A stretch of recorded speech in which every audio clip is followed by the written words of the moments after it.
Happy Wednesday and welcome back, Heat Seekers. It is the Inferno, your weekly redraft show. We're here to help you figure out what to do if your team is inevitably not turning out the way you'd hoped and you're sitting at a 3-6, or like some of my redraft teams, I got a 3-6 and a 2-7 team. We're going to try to figure out what to do to get you out of the dumps and make life a little better.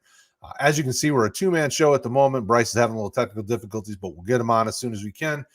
We do appreciate you guys hanging out. Always like the content. If you like the content, drop your questions in the comments, and we'll get to them at that part of the show. With that being said, Mr. Cody, how are we doing tonight, my friend? I'm doing good. Enjoying this wild NFL season we have here from the Raiders, Urban Meyer, all kinds of craziness. Dalvin Cook. It's a crazy year. There's a lot of things happening. That is for sure. I think this has been the most, I wouldn't say the most insane, but just the most active year for all sorts of nonsense. I mean, think about how many Raiders are not on the Raiders that were on the Raiders, and all of that is just madness in my mind. It's wild when like one or two of these types of things pop off in a season, but the amount of just stacking up, and it's every week, and it's wild. It's a wild season. So I'm enjoying it. How about yourself? Yeah, it definitely keeps things interesting. Also challenging, I think. There's just been things that have happened where you're like, I did not necessarily see that coming. Obviously, the Odell Beckham thing is a hot topic for a lot of people right now, and I think it's an interesting time for a player that could potentially be fantasy relevant, maybe for people. I think everybody's kind of in the wait and see scenario, but with the teams that Odell Beckham is slated to have talked to, you think of the Saints and the Chiefs and the Packers and the Seattle and New England's been in the conversation, I guess. Is there one?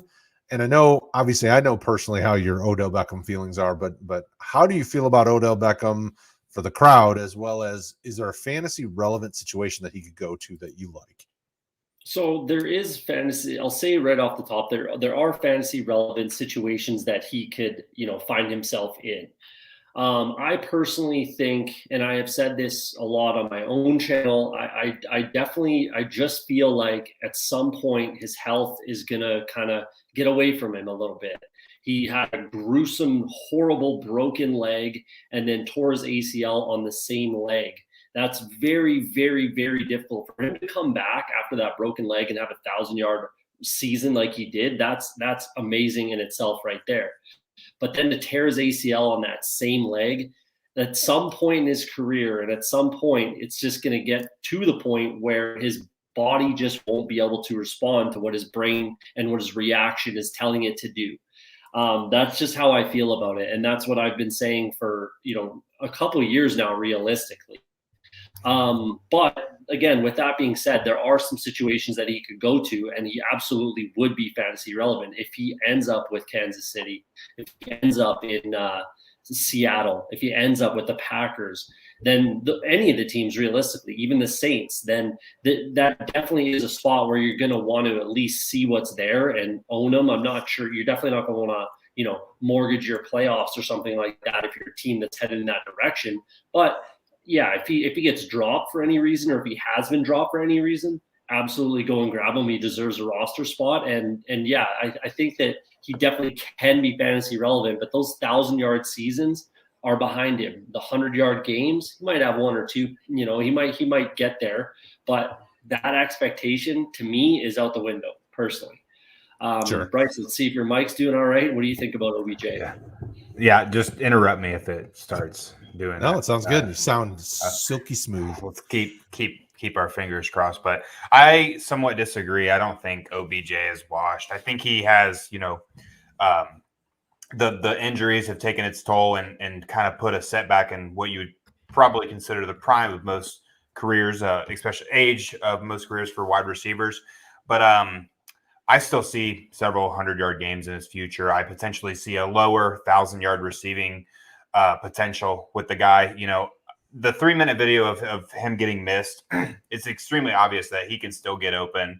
I do worry that he was having some drops, but I think that's just more of like him not getting into a rhythm like he was with the Giants, where he was getting peppered and had more targets. Almost like he was surprised that the ball got to him.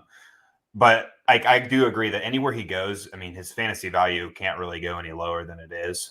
So it doesn't really matter where he goes. I think his fantasy value goes up. I think the Packers for the rest of this season would be the most ideal landing spot.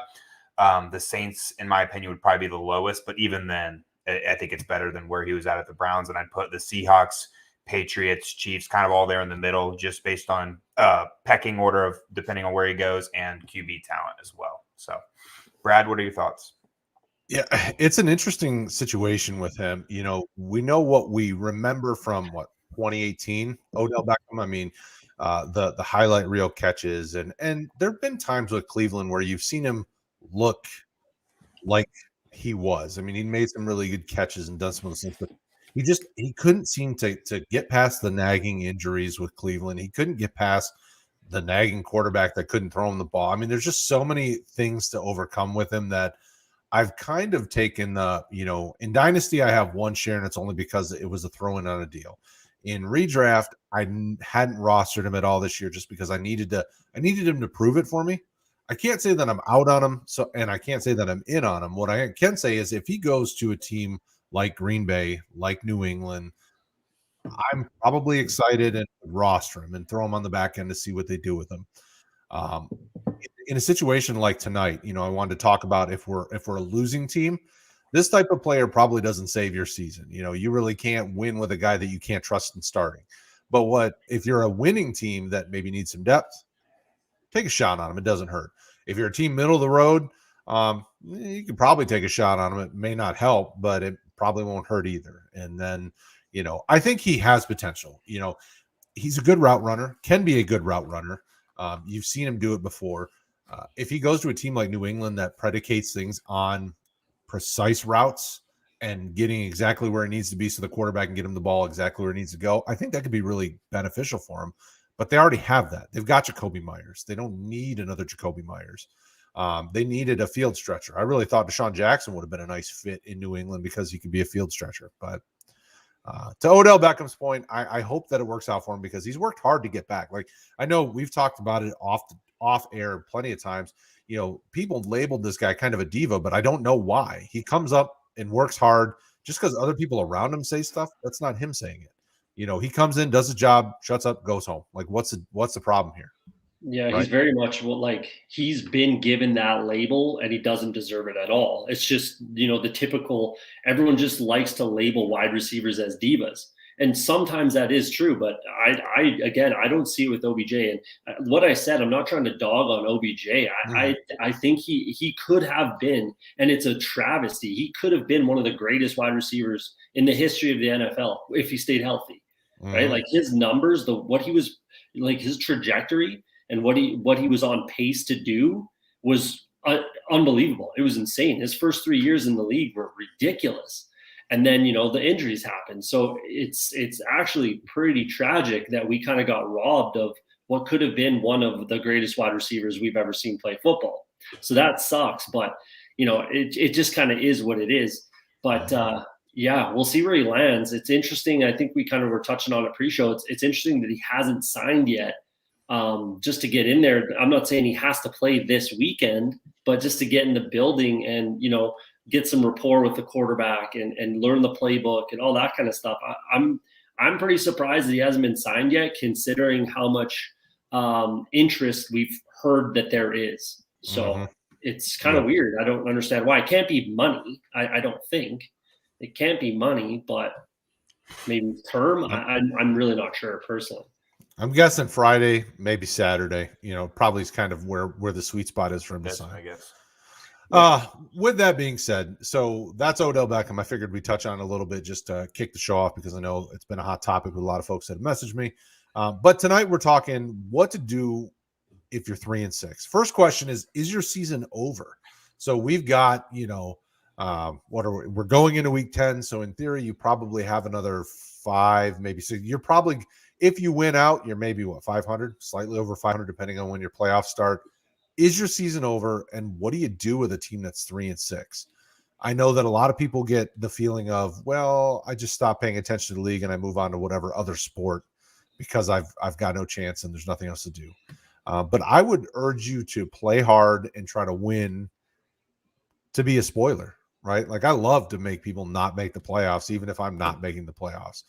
So that's kind of the conversation I want to have with you guys tonight. And I'll throw it to you first, Bryce. I want to get your just kind of your general take, and then maybe we'll dive into specific players, trade deadline type guys that maybe you should try to target. I know it's something that we were talking in our chat that would be a good idea. But what do you do, Bryce? If your team is 3-6 or maybe a 2-7, do you just give up and ignore, or do you play hard? No, I don't really think you should ever give up until it's like the week before and you know there's no chance, right? But I'm always submitting a lineup because I'm not going to screw over other people, right, that are in legitimate chances to get. I'm always going to put my best lineup in and hope for the best. But you're 3-6, it is somewhat time to hit the panic button, right? I mean, typically there was 13 regular season fantasy games in most leagues. Well, with an extra year this year, I think most people probably bumped it up to 14. So you still have the possibility of going 8-6, and depending on the playoff format in your league, that very well could get you in the playoffs. So I wouldn't throw in the towel yet. If you're 3-6, I was trying to think about it today. You're more than likely probably have no depth, but hopefully you have a star. And I kind of hinted at it last week, where if I have a star and I'm lacking depth, I'm trying to make a 1-for-2 trade where I'm trading potentially my best player, second best player, and trying to get 2 startable assets that would improve my starting lineup. 2 for 3, same thing. But I would just be trying to add depth, and I'd be going towards maybe the guys that are in the front of the pack that might have some depth, and that's the reason is their team is much better, and maybe definitely look at the guys that have Dalvin Cook. I've seen a lot of people panicking today trying to buy running backs for Dalvin Cook. I've been cashing in on keeper leagues due to it. Find the guy that had Derrick Henry. He probably has a pretty good record. And go see if you can give up maybe a good running back and get, a running back 2 and maybe a wide receiver 1 in that trade. That's what I'd be trying to do. I'd be trying to make moves and get my season turned around, because more than likely what you have right now, nobody's really coming off injury that matters a lot this week. I know next week we see Saquon back, hopefully. So what's happening right now is not working. So you got to try and make some desperate attempts to turn your season around. Cody? Yeah, I think we talked about a similar subject a few weeks ago when we were saying, I think it was like when you're 2-5 or something like that. And we're like, don't hit the panic button, nothing like that. Don't worry about it. Keep plugging away, stay true to what you're doing. Now it's time to hit that panic button. Yeah. now it's time. You got to do something. And like we talked about, or like you guys kind of touched on, definitely always, of course, set your lineups. I run a league myself. As a commit, set your lineup, please. Just set a reasonable lineup, your best possible lineup. So, yeah, with that out of the way. But yeah, you gotta make a big trade. You have to make a big trade. You have to take a chance, at least one, before you do kind of throw in the towel and you just set it and forget it. But also take a look, like you kind of touched on as well, Bryce, that playoff structure. Take a look at who you're playing. How many teams get in? Obviously, take a look at that 7th and 8th seed. What is their record? I'm in some leagues where potentially a 6 and 8 team might make the playoffs. So I'm not quitting until the fat lady's singing. You know what I mean? Like I'm going to keep going and keep trying until I'm eliminated completely, and then I'll just set my lineup, sort of a thing. So. Yeah, you got to make a splash, at least one before you do kind of throw in the towel. And it might piss off some of your other, the other contending teams. So always shop around to those top teams that are making the playoffs. Because, somebody's going to get upset. If you trade, like you said, Dalvin Cook, if you traded Dalvin Cook to a contender, the other 3, of the top 4 teams are going to be pissed off at you, say it's a bad trade, want to, veto it maybe, whatever it is, because they didn't get that guy. And one of the better teams just got that much better, right? But you don't care. You're just trying to scrape your way into the playoffs and see what happens. This is a redraft format. Next year doesn't matter. This year doesn't even matter if you don't make it, right? So you got to make a splash, hit the panic button, do what you can to improve your roster, forget about everyone else's feelings, and just do what you can to squeak into the playoffs. But yeah, definitely don't give up until, it's completely over. And this is the week where you have to make that last ditch effort, that splash, trade where you're just trying to make the playoffs. 7-7 is probably going to make a lot of playoffs, depending on how deep your leagues are, right? And how many teams make the playoffs. But 7-7, 8-6, even a 6-8 potentially. So yeah, definitely don't give up. And let's talk some trades, because I think that's pretty much all anyone can do in this position. Yeah. Well, and welcome everybody that's joining in. Don't forget, we will answer questions at the end if you have questions. Never give up, even if, and like I had said, I started with, you don't want to quit because you don't want it to be over, right? Like you get excited about fantasy football and you get, the hype builds, and maybe your draft didn't go the way you anticipated. Well, you still have time to play. You still have time to enjoy what it is. I mean, because everybody gets to that point quickly when they're not winning, but remember how you felt come, March, early April when there's no football, May, June when there's no football, and you're like, oh man, I really wish there was football. There's football. Play it, enjoy it. Do your best to be the spoiler. Like if you get to the point where you're not going to win, make sure other people don't win. If you can't win, nobody's winning. Yeah. And your team can still do that. That's a fantastic mentality. That's exactly it. Like, it's fun to be the spoiler. It's fun to cost a guy. If they're your buddies, it's even better, because then you might cost a guy a playoff spot. And how good does that feel? Like, to screw over your buddy, then you can talk trash to him all off season and next season. Sounds so sadistic. Oh, wow. Paul's fair in that's right. Yeah. War and fantasy football. Yeah, and as always, the link to Discord is in the show chat. So if you guys need to jump in there and get some help, we love to do our best to help you all win. So jump in there; it's free, and get your questions answered during the week. If you're not on a live show, you can always do that. With that being said, so if you are 3-6 or one of these losing type records, 3-6 is kind of what I was looking at when we were building the show idea. But who do you trade for? Like, who is the guy that you're pretty sure the rest of the season could get you over the hump, or who do you have that you're willing to try to trade? Like, this is all obviously hypothetical. I do have a league that I'm 3-6, and I've got my roster pulled up, and I'm looking at it. I'm like, I don't really want to trade any of these guys. I just want to win. Like, I've got, Kyler Murray at quarterback, but he's been kind of banged up and hurting me the last couple of weeks. Josh Jacobs, not very successful, but he could start turning things around. DeAndre Swift, Deebo Samuel, Amari Cooper, TJ Hawkinson, Michael Pittman. Like, this is a roster that should be winning games, but for many reasons, some guys' inabilities and slow production, I've just not been, so I went and looked at my roster and said, listen, I'm not giving up. Like, this roster's winnable. I just got to figure out what to do to turn it around. So who, Bryce, would you try to trade if you had a roster that was 3-6? Like, what player, hypothetically speaking, would you be trying to move? I don't necessarily mean on mine, but in general. Right. Yeah, this is hard. I mean, for example, I moved Cooper Kupp, and I didn't want to do that, but I got kind of hit by the Calvin Ridley deal, and I knew Cooper Kupp has so much value this year, right? He's wide receiver 1 pretty easily, pretty comfortably. Mm-hmm. But I mean, I got 2 huge pieces in my lineup for that. I got like Mike Evans and Alvin Kamara. So I'm just trying to trade my best player at this point, especially if I'm 3-6. I got to go find my best player, and I got to make that, that 2-for-1. Find my best 2 players, make a 2 for 3 to 4. I just got to somehow, it's so hard to answer that question without seeing like the dynamic of a league, right? See who's got the depth, like kind of how I hinted towards earlier. I'm looking to trade my probably my top 2 players, and go find somebody that has depth.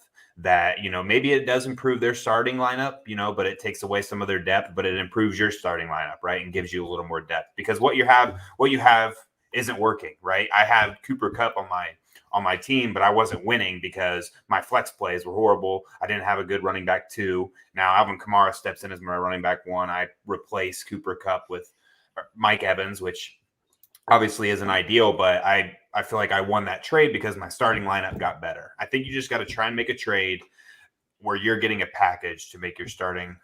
Leone, you're ridiculous. Where you're making your starting lineup, better. So whoever your best players are, on your team, that's who I'm probably trading to get a package deal. Cody? Yeah, I got a couple strategies you can do. That's certainly one of them. There's a couple other little, like, smaller things. If you're willing to just wheel and deal, I actually, like what Brad said, is a lot of what I'm kind of going to get into. Number one, yeah, you can't get attached to these guys. Like, you got to be able to trade a Cooper Cup. Like, he's the best. He's the best wide receiver, and you should have a winning team right with him. Yeah. But you don't. So don't worry about it and trade him. It's okay. Like, just get rid of the guy, upgrade other places. Don't get attached. This is redraft. It's not dynasty. Go ahead and trade these studs. You're not winning. Like, that's the bottom line, right? So make a trade. You gotta make a splash, period. So some things you can do. What I would look to do is, if you're a team, and Brad, you actually had both of these guys on your team. I'm not saying you should do this, but maybe think about it, look into it. Start with quarterback and tight end. And if you have a Tom Brady, Josh Allen, Justin Herbert, Kyler Murray, Dak Prescott, Patrick Mahomes, maybe even Russell Wilson, if you have any of those quarterbacks, and you're looking at a team that's 6-3, 5-4, or even a really good 4-5 team that might be in the 8th seed or something like that, and you can upgrade their quarterback position, downgrade yours a little bit, and then get yourself a flex play or upgrade at wide receiver, running back, something like that. Because the fall off for points for a quarterback is not that extreme, especially if you have a couple streamers and you're getting an upgrade somewhere else. So that's what I would look to do, kind of downgrade at a position like quarterback, where there's guys on the waiver wire every week that you can, depending on your league size, if you're 12 or 14 teams, usually there's quarterbacks out there that you can downgrade and then just kind of stream guys and try to piece it together. Same thing with the tight end position. If you're sitting there with Travis Kelce, Mark Andrews, TJ Hawkinson, Darren Waller, even Kyle Pitts, again, go ahead and find those 6-3, 5-4 teams. Trade for a Dalton Schultz, Dan Arnold, Freiermuth, Higbee, Zach Ertz, or just pick those guys up and, again, stream those guys. So you're gonna overall improve your entire roster. You're definitely gonna improve somebody who's a top team, absolutely, and they might just roll through the playoffs. But again, you don't care. You're just trying to scrape your way there and see what happens, right? So that's one kind of way that I would look at. One strategy, and part of a strategy, if you have all of these guys or you have all of these options, then do more than one, right? Then second thing I would do is what Bryce said: take those top tier players that I have and trade them. I talked about DeAndre Hopkins last week. Bryce traded Cooper Kupp, guys like that, and look for matchups. Like, for the next 3-4 weeks, just look at matchups for those 2-3 weeks. That's it. Because you have to rattle off 2 or 3 wins, period. You have to. So go out and get, like I said, downgrade at quarterback. Look at a Carson Wentz, who I was talking about last week or 2 weeks ago, and he's had 3 touchdowns both weeks since. His next 4 opponents: Jacksonville, Buffalo's a tough one, Tampa Bay, and Houston. Mm-hmm. That's a pretty decent lineup there. Derek Carr plays Kansas City, Cincinnati, Dallas, and then Kansas City again. That's a great option. Matt Ryan plays Dallas, New England, Jacksonville, and the Buccaneers. All good options. So you can downgrade, grab one of those guys, and upgrade somewhere else. Running backs, I'm looking at guys like Myles Gaskin. He plays Baltimore this week and then the Jets next week. Carolina's a tough matchup. Then the Giants after that. That's a reasonable option. David Montgomery, if you could stomach a bye, he's got a bye this week, then Baltimore and Detroit. There's an option there. A.J. Dillon's been getting the ball more. Seattle, Minnesota, and the Rams, then a bye. I still like Josh Jacobs. He's a guy that you could look after or look for. So guys like that. And, the wide receivers a little less deep for, the guys that you can go out and grab. But you get what I'm getting at. Guys like that, just trade down with quarterback and tight end, and then package 2 for 1, like Bryce was saying, and Bryce did for your top tier running backs and wide receivers, and get 2, right? So that's what I'm doing. That's what I have been doing. I traded 4 Josh Jacobs. I traded 4 Carson Wentz in leagues I'm in, and it's been okay. I still think I lost, but I'm doing what I can, right? That's all you can do is do the best you can and try to get there. Anything can happen in the playoffs. Trust me. I've seen some crazy, and I'm sure we all have seen some crazy stuff happen in the playoffs where you're like, how is this paper mache roster beating this stud first overall team? But it happens. So Yeah. Oh, and I would say I like Anthony's comment. Trading hurt players is a good idea because a contender can wait for a guy to come back. Especially with some of the players like you had mentioned already with Russell Wilson or a Kareem Hunt or a Saquon or one of these that could potentially come back, because you don't know when they come back if they're going to stay healthy. So you could be keeping a guy in your roster that will then come back. You start him, he gets hurt again, and then it just makes it worse for you because you've now shot yourself in the foot a bunch of times. So I don't hate the idea in a redraft to just dump a guy if you can get a player that you can use that's better than what you've got, or at least more playable than what you've got. The other side of it is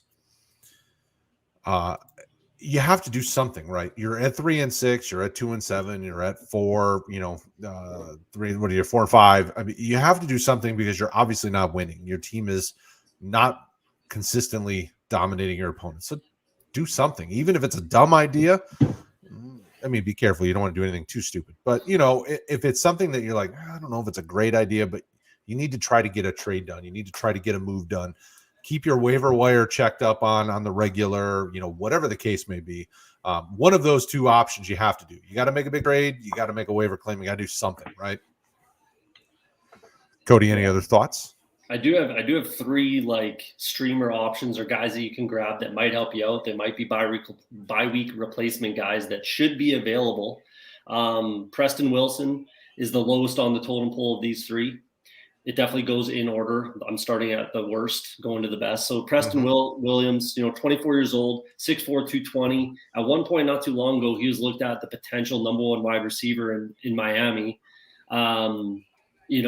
Fuller and Parker are both on the IR. So his path to targets goes through Albert Wilson and Mac Hollins, which is not that scary, to be honest. I know they love Mac Hollins for whatever reason. I know he was in Brian Flores' doghouse for a bit there. He's a healthy scratch 2 weeks in a row. Not really sure why. He's got a good matchup against the Baltimore Ravens. As far as I've heard, he's going to be playing this week. So, it's risky because it's a Thursday game too, but that's a guy to think about or to at least keep an eye on and see what happens there. Second guy, Josh Reynolds, 26 years old, just got cut by the Titans, got claimed by the Detroit Lions. Quarterback is Jared Goff. Josh Reynolds had 1,500 yards and 9 touchdowns while playing with Jared Goff in his career. They obviously have rapport. He's going to, the path to targets goes through Khalif Raymond and Amon-Ra St. Brown. I do like St. Brown, but it's not that scary, and they have to throw the ball. They're going to always have to throw the ball. So that's not a bad option considering the rapport he has with Jared Goff. Take a look at him. Keep him on your radar. And the guy that you absolutely can, and I am starting this week in the league, is Tyler Johnson. He should be hopefully available, He might be only this week. Hard to say. Antonio Brown's still in a walking boot. Chris Godwin is pretty questionable. And, we've seen that when Tyler Johnson gets a chance, he does produce, and he can be a guy. He can absolutely go off for 100 yards and a touchdown this Sunday. I'm not saying expect that the rest of the season, but you might as well grab him. You might as well grab him, start him this week if you need a plug and play. And then, he sits on your bench or whatever you got to do. But those are 3 guys that to keep your eye on. But Tyler Johnson's a guy you can absolutely start this week, I think. Yeah, I love the Josh. I mean, as soon as Josh Reynolds got waived, I immediately went to Twitter and in the Lions world and said, hey, we were talking about him in the offseason because Detroit was talking about him in the offseason. I bet they picked this guy up. I mean, and it was within the day he was on the roster. They have a rapport. Jared Goff, even before the move, said that he's a really good wide receiver, and they have the connection from LA. I think he could step in and very quickly take a snapshot because Khalif Raymond was never meant to be a starting receiver on this team. Like that, he was meant to be a kick returner, punt returner, kind of a take the top off the defense type guy, but not a weekly outside play. I mean, he's done better than you could expect, but also been just as inconsistent as you would expect because of what he is. Amon-Ra, they've already mentioned it this week multiple times over the bye week that they're going to move him to the outside and try him inside and outside, and do a little bit of both, because he's been their best receiver. I mean, the most consistent when targeted, keeping the ball in his hands, not dropping stuff. I think him and Josh Reynolds kind of become your de facto 1 and 2, and Khalif Raymond kind of becomes the big play type guy. So I love Josh Reynolds in this situation as a keep an eye on guy. That's why I posted in the Discord. I was like, hey, keep your eye on this guy. I'm not saying 100% certain that he's something, but at 26 years old, has a connection with your quarterback. Your quarterback's going to be on your team at least next year as well. They're not benching this guy. Nobody be concerned. Goff is a starting quarterback, even if he has been great. I think Josh Reynolds could be a piece of this offense for the future, because he's a nice number 3 type receiver on a roster that's got good receivers. I know he's going to be expected to do more on this team. It just is what it is right now. And Tyler Johnson I like as well. I mean, Tyler Johnson's a good play, and Preston Williams is big, not super fast, but very good receiver that could. I don't know why he wasn't playing more. I mean, I think he's better than, I like him more than a Will Fuller, Devonta Parker type, just because of he can go up and high point the ball better than both of them. I think he's probably as good in the route running and younger, fresher legs. I think he gives you a little bit more. Bryce, what do you think about those 3 players? Yeah, I like them all. I was following the Josh Reynolds news as well. I didn't really have many roster spots for him in some of my leagues, but I'm just going to keep my eye on him. Another guy I've been trying to grab in a lot of leagues, especially since running back is so thin right now. He's actually a little injured right now, so I doubt many people are doing anything. But if you got the roster spot, Ramondre Stevenson is appearing to be the back to have in New England when it comes to just like PPR format. Brandon Bolden was still active in this past game, but the game before that, it was Ramondre Stevenson. Stevenson looked good both on the ground and in the pass game. He does have a head injury. I don't think he and Damian Harris both have head injuries, but they haven't said it's a concussion.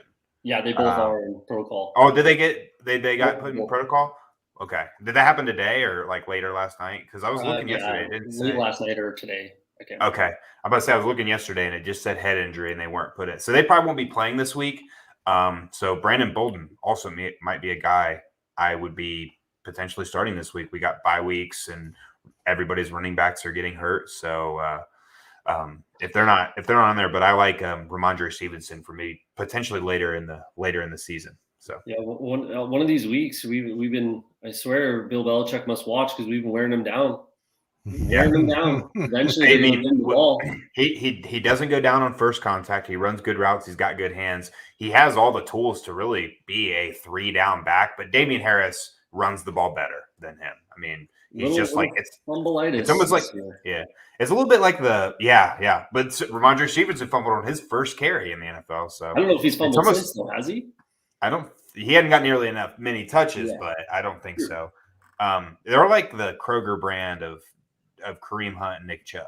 Is what I kind of compare him to. I mean, those two are dominant in their respected roles on that offense, and I just kind of see them as kind of a lesser version of them. So that's awesome. I love it. The Kroger brand. And I'm a Patriots fan. It does feel good to say, but Nick Chubb and Kareem Hunt are just they're another level. Yeah. One of these days they're gonna give the ball to Ramondre Stevenson like they should.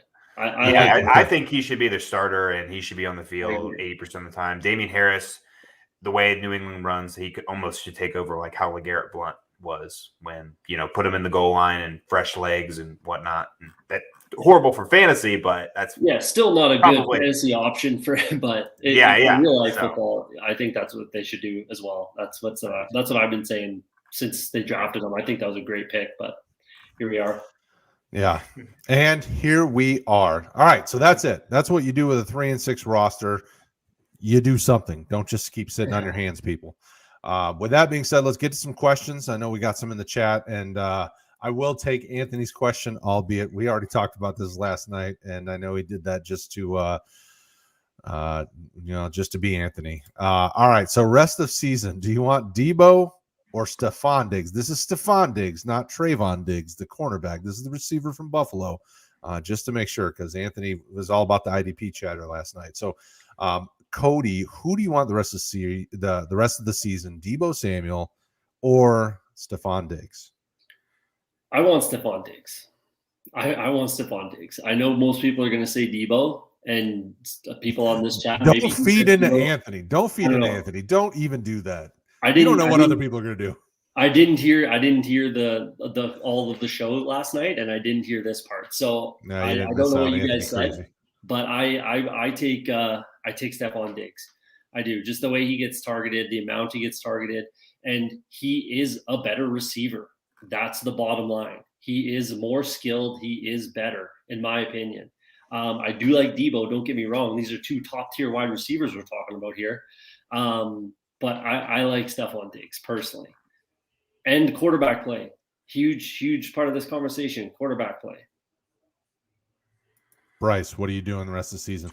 I think I'm going to go Debo. I offloaded, especially in a lot of dynasty leagues, Stephon Diggs after that huge year. I think his best days are definitely behind him. I think he's a phenomenal athlete, but Debo Samuels has got to be taken serious at this point. He gets monster volume and he produces every single week. And I'm a guy that really, really does like consistency. And Debo has just been probably outside of Cooper Kupp, the most consistent receiver this year. I'm not sure. I haven't really followed him a lot because I don't own any shares, unfortunately. But I have looked at, the box scores and stuff like that and see he's crazy with the, he gets a lot of yards and he does get a lot of targets. I don't get to watch him play, so I can't speak on how I feel about him over Diggs as an athlete.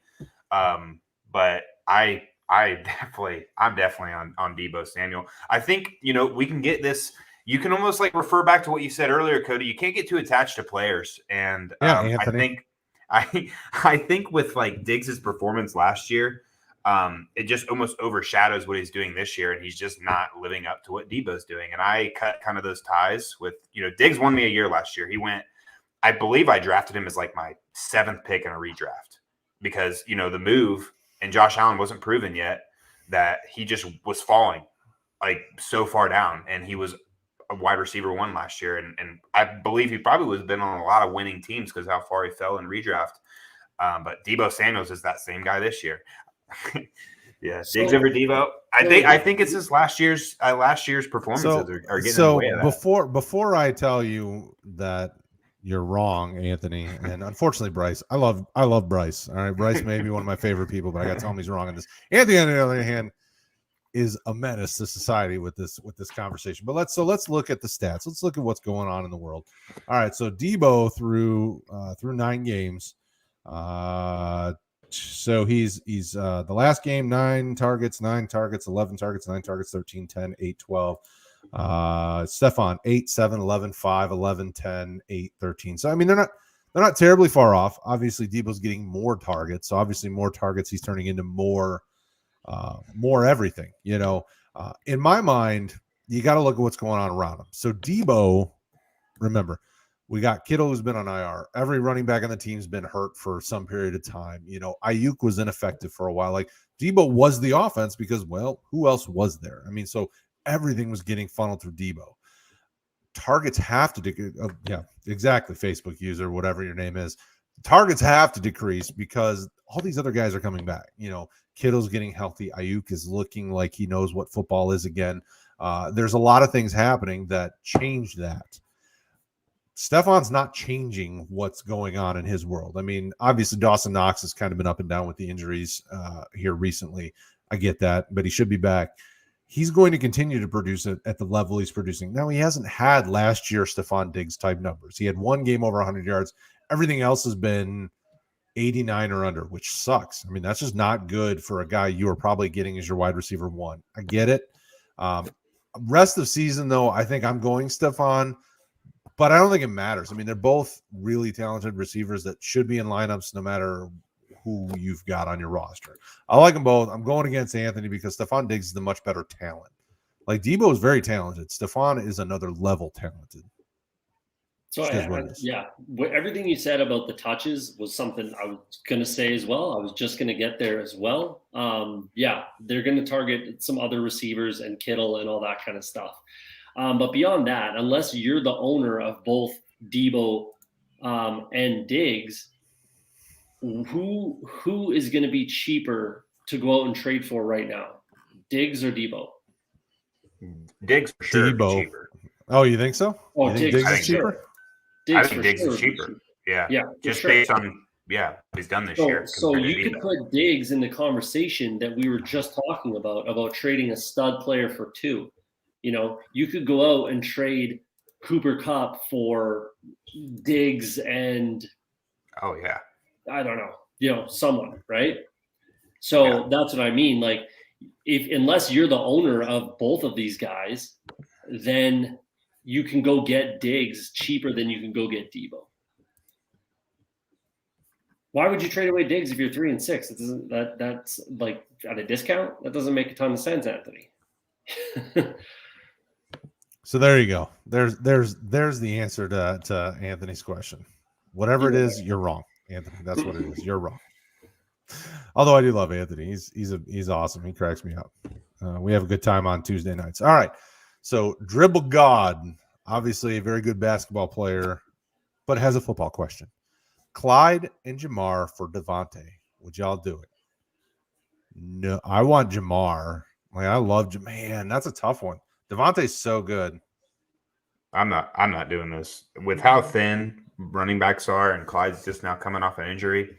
I kind of beat this dead horse last week where when I have a running back, I'm going to make someone overpay.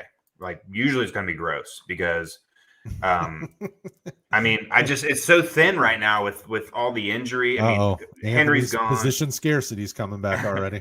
Henry's gone. Dalvin Cook's gone. Who else? Saquon's still banged up a little bit. He probably hadn't helped you this year anyway. But I'm going to make someone overpay at this point. I don't think the gap between Jamar and Devontae is that huge when it comes to this year. I mean, we're in week 9 now. We've had a good sample size. I mean, what is the difference between Jamar Chase and Devontae Adams? Jamar Chase is averaging less than 0.4 points less than Devontae Adams. I'm not gonna give a startable running back. I don't really like Clyde Edwards-Helaire, to be fair, but he is still a middle to the low end running back too. Great flex play. I do like him as a flex. And Jamar Chase, who's averaging 0.4 points, Devontae, I'm not going to do that. I'm going to make someone overpay if they're going to grab a running back off of me. But this is a prime example of what we've been talking about throughout the show, right? Like, if you're 3 and 6 and you have Devontae, which is very possible, right? Yeah. Then absolutely.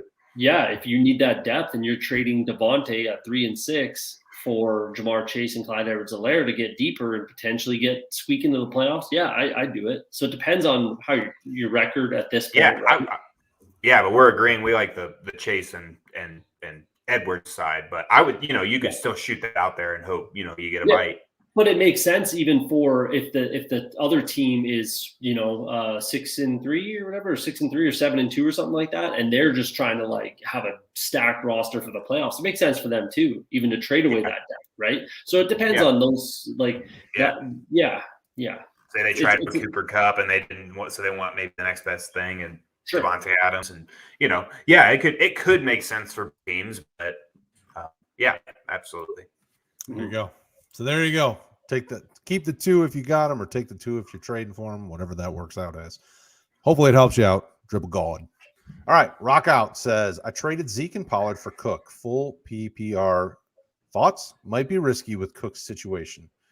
Traded Zeke and Pollard for Cook. Well, when you have two running backs on the same team, I always struggle with that. Like, I would want the Cook side just to get those 2 off my roster, but I don't know. I mean, I don't hate it either way. I don't think it really affects Cook at currently. I bet this is probably an off-season matter, I would think. What are you thinking, Bryce? I'm a little nervous for Cook. I don't think the league. I agree. I don't know if the league really does anything about it, but I could see maybe the Vikings saying, like, we don't want the stink of potentially putting someone in that's guilty of what he's being accused of. I don't know the situation. I'm not going to speak on it. I saw obviously the screenshots of the text message between him and his woman, but then I also hear what he is alleging that she did for that to happen. So, I would much rather have Zeke and Pollard when it comes for rest of season, just because I don't like getting in situations like that. But, I do like Cook more than Zeke when it comes to fantasy. So, but with the situation, I think I'm going to lean Zeke and Pollard Cody. Yeah, this trade was, I'm sure, just Cook for Zeke, and the guy had Pollard, so why would you not? Of course, Yeah. you'd be like, I want the backup, I want the handcuff, and whoever had Cook Absolutely. didn't have Madison, so that's kind of what it looks like to me. Yeah, take out the last 2 days of Dalvin Cook's life, and I probably would take the Cook side as well, but.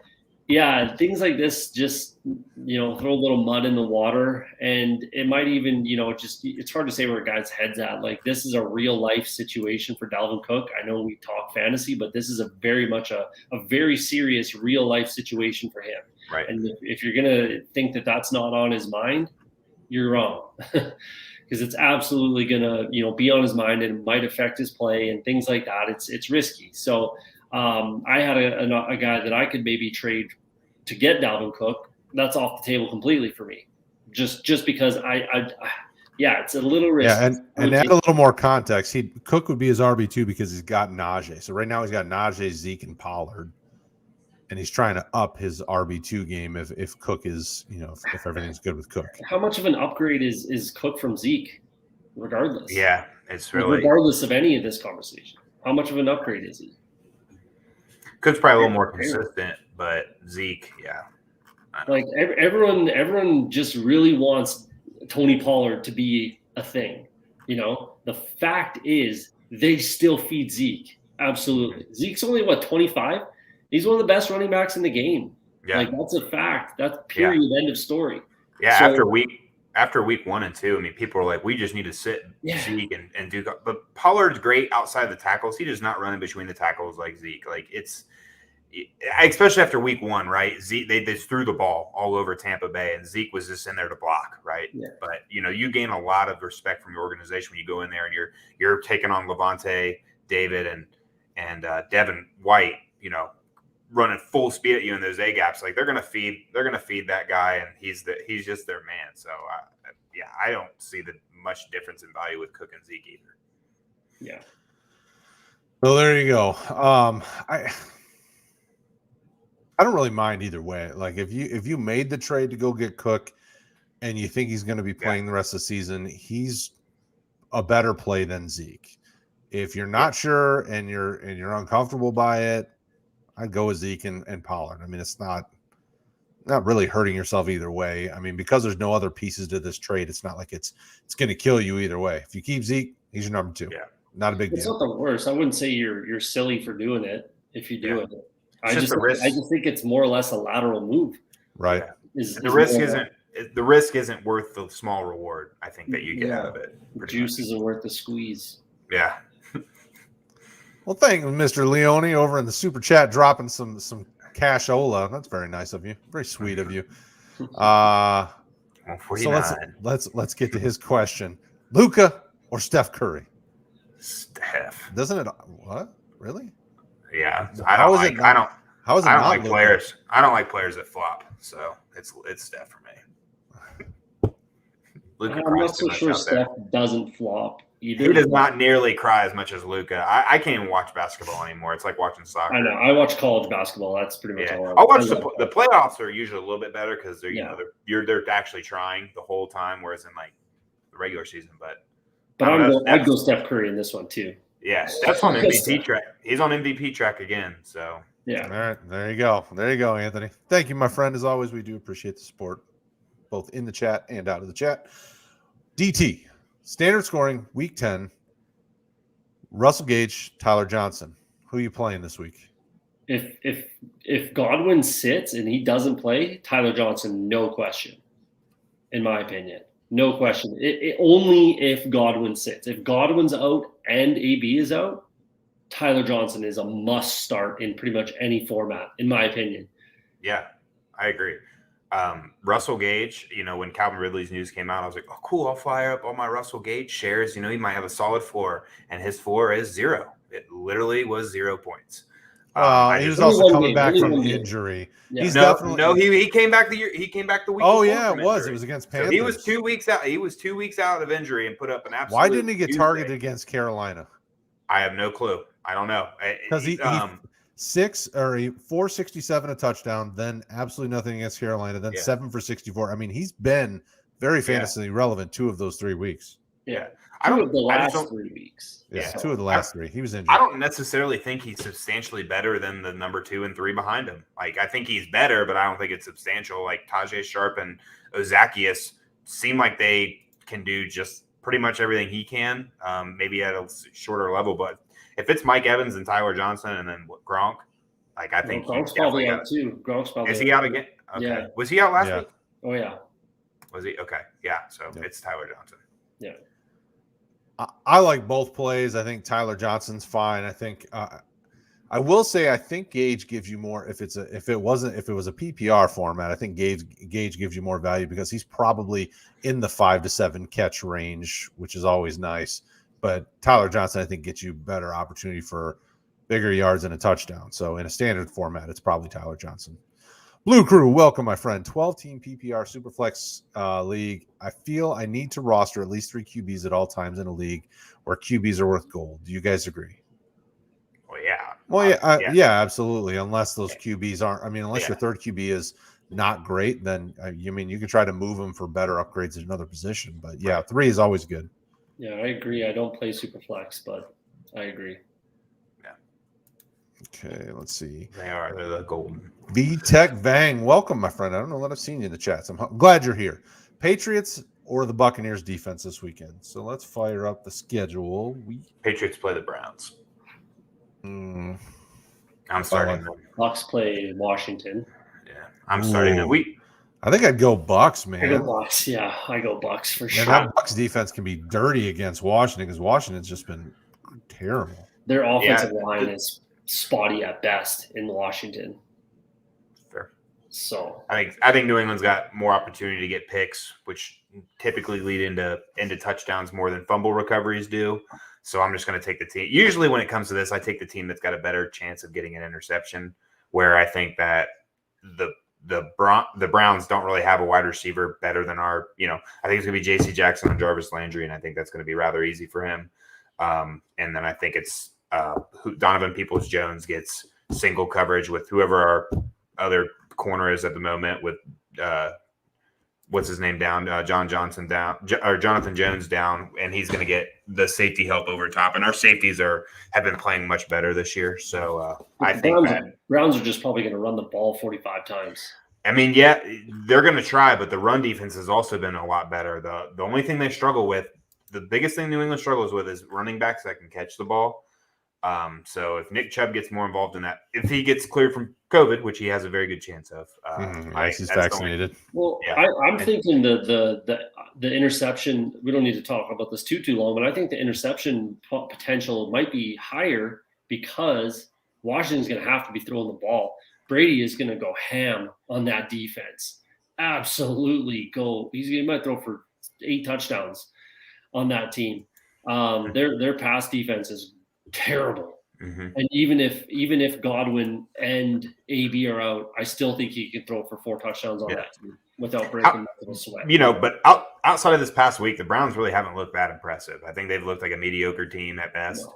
And I think the run game is going to be open the whole time, but There you go. All right. So welcome, LeBron's brain. Glad you're here, my friend. Melvin Gordon or Cole Beasley in the flex this week. Man, Beasley has that PPR upside. If this is a PPR league, I think I lean Beasley just because the dude could have like 10 catches in the game. Yeah, he could, but it's the Jets. I might take Melvin Gordon here at home against the Eagles, who are, again, terrible against the run. Sure, he shares carry with Javonte Williams, but they could both be flex worthy this week at running back, I think. I had those guys both written down as well. They do have some pretty juicy matchups coming up with the Eagles, then a bye, then the Chargers for Denver running backs. So, yeah, I don't think you can really go wrong with this one. Touchdown potential is higher for Melvin Gordon for sure. Mm-hmm. So if your scoring is heavier leaning towards touchdowns, then probably Gordon. If it's a PPR, probably Beasley for me personally. Yeah, I wouldn't argue that really. I wouldn't really argue that because Beasley could get like 10 catches and 89 yards, and if he gets you a touchdown, then that's a must start. So keep an eye out. Beasley did not practice today. It is Wednesday, so it's not really that shocking, but he is dealing with a rib injury. So your decision might be made for you. But it's Cole Beasley for me personally, if he plays. Okay. So let's I'm going to jump around a little in the chat. I will come back to the others. Steb says Melvin or Eli. So seeing as we're already talking running backs, Melvin Gordon, Eli, who you guys got in this one? Who would you rather start, Bryce? Let me look here at Elon Mitchell's. I know he had a disappointing week last week, but I just want to look at his. It wasn't that bad of a week, I guess. No, he caught some passes. Yeah, he got 5 catches for 43 yards to salvage his lack of touches in the run game. But people were worried about Jeff Wilson coming back, but he still saw a majority of the touches out of the backfield. They're going against a tough opponent with the Rams, but if he's getting involved in the pass game, it makes me a little bit more comfortable. I'm going to plug in Eli Mitchell still. Cody. I might go Melvin Gordon here again. I was going to say Eli Mitchell too, but man, Von Miller's coming back to making his debut. I think that's going to be a low scoring game. And, if Eli Mitchell could barely squeak out double digit points last week with those catches, I'm going with Melvin Gordon again. I think his touchdown potential is just way too high against Philly, especially at home. I think they're going to run the ball a ton against the Eagles. I'm going to go with Melvin Gordon. Yeah, I'd probably lean Gordon, but I don't hate it either way. Mm-hmm. I will throw Derek's question on the screen. I think it's pretty hilarious. You need a ride home. Who you got? That's silly. Oh man, that's a silly one. And then why isn't the fireplace running? Well, because I'm warm already. I don't really need the fireplace running. That's more for the wife and kids. They love that. Jordan, welcome, my friend. Would you trade McLaurin for Javonte Williams and Devonta Smith in a standard league? So Terry for Javonte and Devonta. In a redraft? I mean, if you're probably. 3 and 6, yeah, if we can go back to earlier, if you're trying to get a package deal and you want to maybe improve your starting lineup and you have lack of depth, Devonta Smith did have a great week this past week. And we would hope Javonte Williams takes over by the end of the year, but I personally don't think we see it till next year. Mm-hmm. I guess it depends on my record and my team structure, but I don't hate this trade. I think McLaurin is your typical boom or bust play. Like his floor is low, but his ceiling is sky high. So I don't hate the trade, but it would depend on my team. Cody? Yeah, I would say probably yes, because the Eagles play the football team twice in the fantasy playoffs. The Washington football team, I just got through saying, is horrendous against the pass. So I would take, if you think you're going to the playoffs, and yeah, like you just said, Javonte Williams might take over and end up being the starting guy, or might get a 60-40 split type of a thing. And then Devonte Williams in the playoffs, or Devonte Smith in the playoffs. I would probably do that. It's close, but I would probably do that. Okay, so Jace Grays, welcome, my friend. Can I start Bateman? I have Andrews for flex or Gibson in a PPR. So you can start Bateman, but you could definitely start Bateman. It's risky because Sammy Watkins is back too for the Ravens. So that is a little risky, but it is Miami, and I do expect the Ravens to pummel the poor Miami Dolphins this tomorrow night. It could be a tough one. And Gibson, against that run D, I know they are, a little bit spotty against pass catching running backs, but that's not particularly Gibson. That's J.D. McKissick. So, in theory, I would say Gibson gets kind of shut out a little bit. Plus, he is still banged up, even though he is practicing in full capacity, which is interesting. So it's pretty close. Yeah, I'd struggle with Bateman. This is a perfect one that keep an eye on what things look like for Gibson. Gibson is a guy that I would rather have in my lineup of the three, but he's got to make a decision right now for tomorrow night. Oh, pretty much, yeah. So Andrews is playing regardless, right? Yeah, but, I mean, I hope you have another option. Maybe put in another question if you have another option, because I don't know. If he has Andrews, Andrews is gonna do well. So Andrews would be the guy I would start of these three because he's the one I'm most confident in. Obviously, you never want to, unless you have two elite tight ends, you typically don't want to start two tight ends in a game. But Andrews is a very high end tight end one. He should have, he should do pretty well. And I would be okay with starting him over these other two just because we don't know Gibson's health with that shin injury. Honestly, I would go out and pick up Tyler Johnson and start him over those two guys probably. Yeah. What do you think, Bryce? Gibson. Yeah, I'm not starting Gibson this week. You hit exactly what I was going to say. They play Tampa, and the pass catching back is J.D. McKissick. I don't see Gibson getting much action. I believe I looked up the other day. Bateman has not seen. He's seen 6. I think he's seen a little bit over 7 targets every week. I like that over Gibson this week. I think Gibson's ceiling might be back, though, which is wasn't he back last week? Was he back? Or no, he was out. He was out. Yeah. I don't know. It could open the door a little bit more. I mean, they might want to just get going with this young receiver. Keep that thing rolling. I see Bateman as a solid, a decent flex play every week. Not solid, but I don't hate it. So I agree. I would too. I love Bateman, the player. Yeah, I would definitely be playing Bateman over Sammy Watkins every single week if I'm the Ravens, no question about it. But will they? I don't know. There's a lot of question marks for the Thursday game. Again, there's only one ball, and they are going to destroy the Dolphins, I think. So I think I don't know. The Ravens kind of play to their opponent. It seems like they either play up or down to them, right? They always make every game almost close. Beat them. Yeah, they make every game close. It's kind of like Pittsburgh used to be like that a couple of years ago. It's like they either play up to their opponent or down to them, right? Yep. So Bills we also thought the Jaguars were going to get pummeled this past week. So it's any given Thursday or Sunday or Monday, right? Just said, the Bills are pretty guilty of that one as well. That was a good win for me because now they're only half game back in the division. So all right. So that's it, folks. Night's over. Hopefully everything's gone well for you and we've gotten all your questions answered. If you have more questions after the fact or you're watching this after the fact, drop a comment below, smash the like button. We will get you taken care of. We always do. And we've dabbled the tiptoes into the TikTok world. So go over to TikTok, look for Roto Heat, follow us, have some fun with us, and we'll see you later.